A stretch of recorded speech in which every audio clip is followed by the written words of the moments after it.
Y15、Y16时常会出现这个声音来自哪里？来自这个，还有这个。先讲一下这个，大碗到了一个寿命，它会吃掉，看到吗？它有一个松位，所以当我们按这个的时候，它没有声音；那么放掉个的时候，它又有声音，是为什么？因为我们按这个的时候，这个会弹开，没有一个压力，所以它就不会产生咚咚声音。这当我们放开的时候 ，spin 它会挤压这里，挤压来讲，它会产生一个压力，所以就会产生它会咚咚咚，因为它已经吃掉了，才会有一个 free 位，它就会咚咚咚的声音。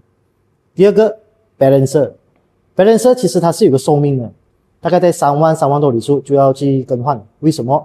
因为它里面有一个小弹簧，小弹簧如果断开来讲，这个 balancer 它就不会平衡，它就会产生咚咚咚咚。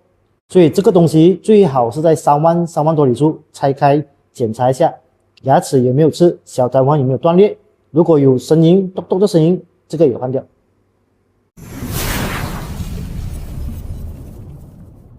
Thomas 哥收不到。